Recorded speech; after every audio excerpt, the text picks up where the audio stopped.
Selamat malam, mahasiswa teologi yang dikasihi oleh Tuhan kita Yesus Kristus. Shalom. Kurang keras. Shalom.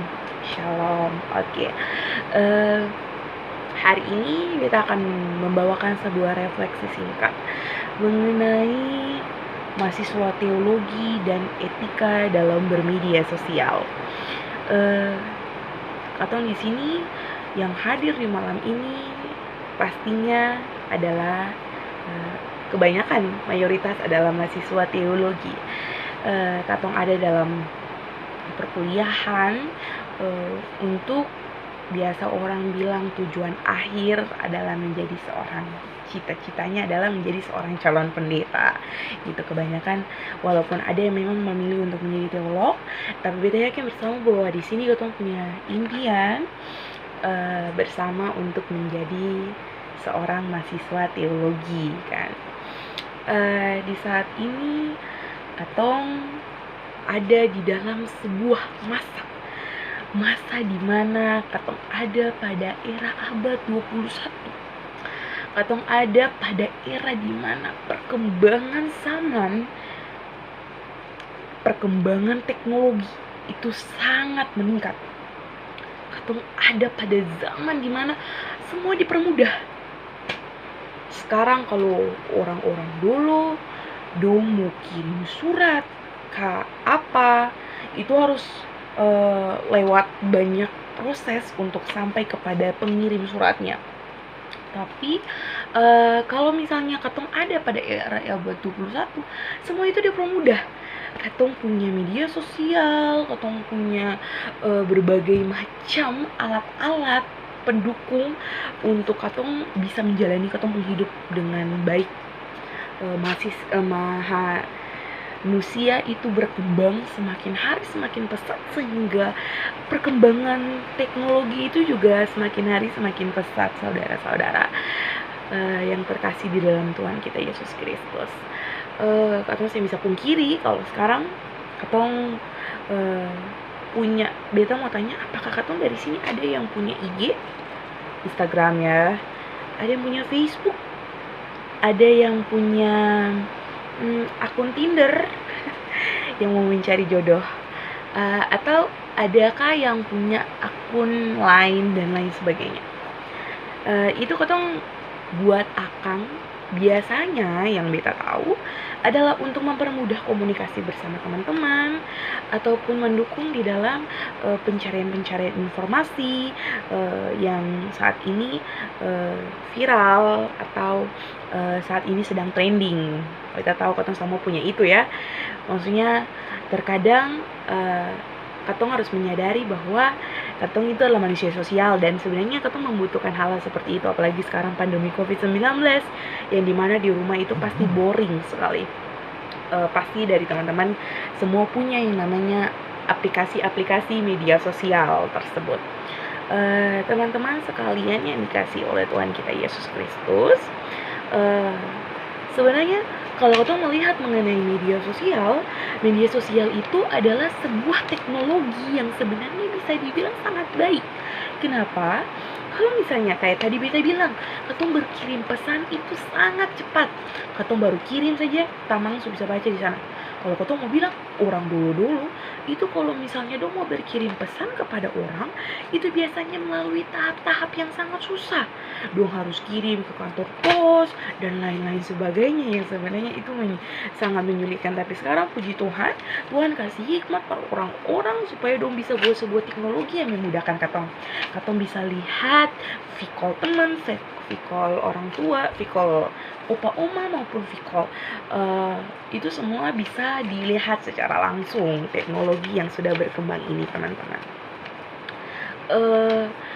Kalau katong mau lihat juga, kalau katong menggunakan media sosial, katong bisa lebih mengetahui masalah-masalah apa yang sebenarnya ada dan trending viral di tengah-tengah masyarakat.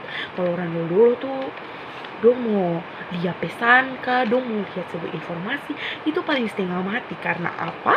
Karena teknologi yang belum maju dan lain sebagainya. Jadi selanjutnya, kalau katong memang melihat dampak yang baik dari media sosial, katong lihat dampak yang buruk. Dampak negatif dari sosmed itu sendiri, kalau katong lihat di antara anak-anak muda, biasanya tuh dampak media sosial utama tuh adalah yang sekarang lagi trending, penyebaran hoax. Penyebaran hoax, orang di mana-mana orang cerita orang lain pembusu, orang lain cerita orang lain sembai-sembai, orang lain baku sindir, penyebaran hoax dan lain-lain sebagainya.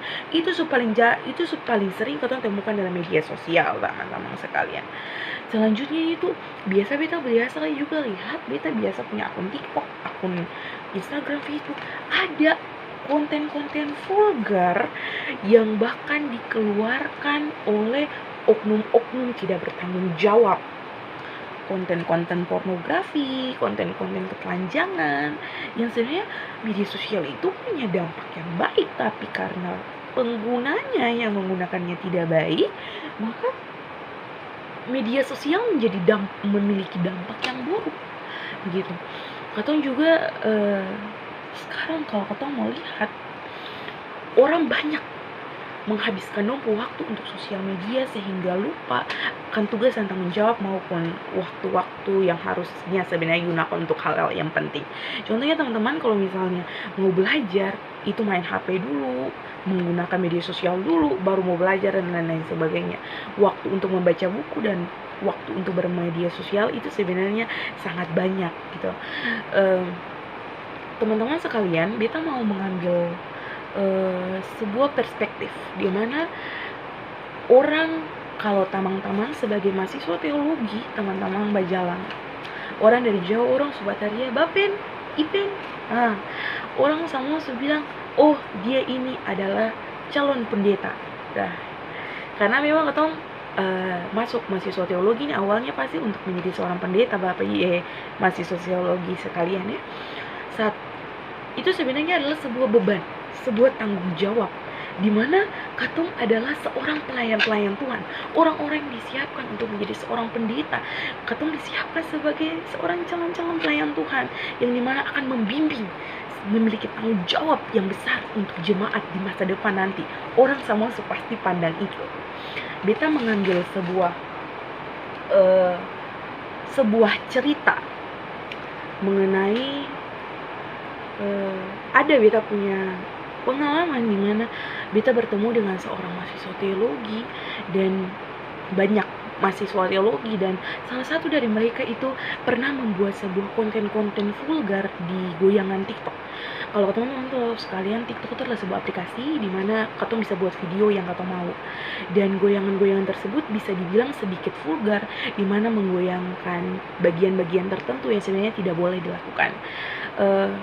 Kalau orang lihat dari jauh, itu bagus gak sih katong nggak pilih itu sebagai seorang mahasiswa teologi?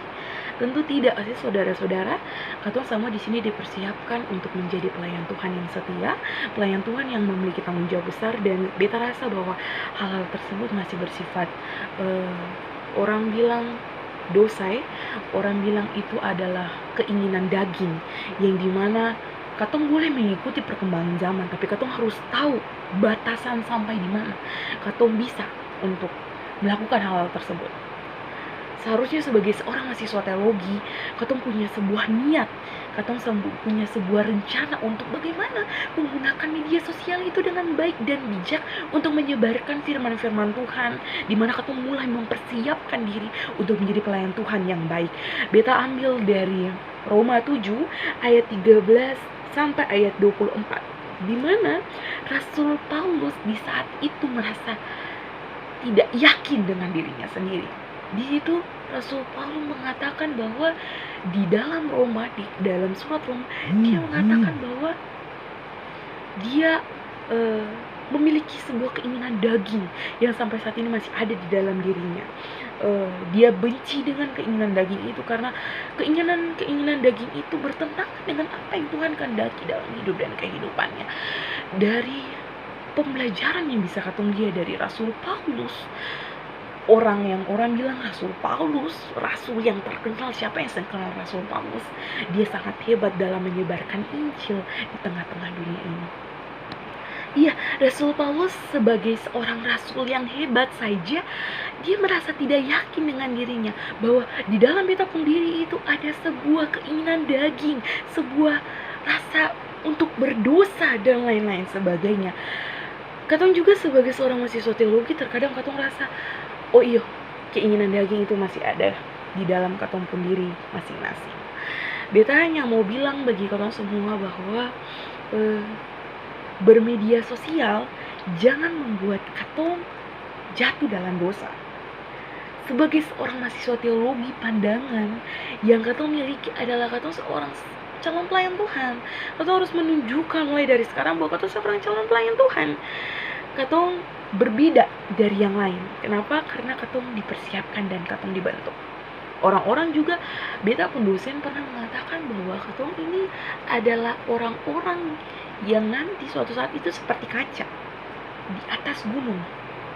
Orang-orang bisa lihat apa yang katong bikin dengan jernih dong, bisa lihat, oh dia bikin ini, dia bikin itu. Suatu saat nanti katong akan menjadi orang yang sangat diperhatikan, karena katong adalah inspirasi dan katong sebenarnya adalah orang-orang yang harus menjadi contoh bagi orang lain. Tapi bagaimana kalau katong mulai dari sekarang tidak menunjukkan jati diri sebagai seorang calon pelayan Tuhan? Lalu kapan? Tunggu vikaris? Atau seperti apa?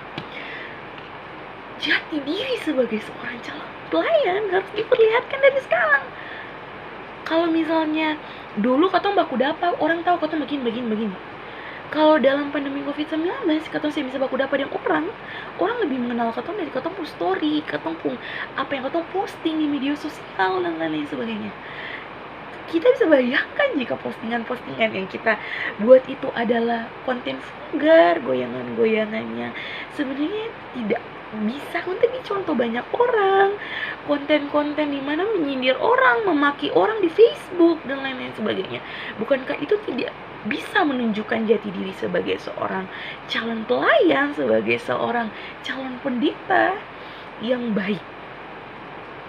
Bijak dalam menggunakan media sosial adalah sebuah langkah kita mempersiapkan diri kita untuk menjadi calon pelayan Tuhan yang setia.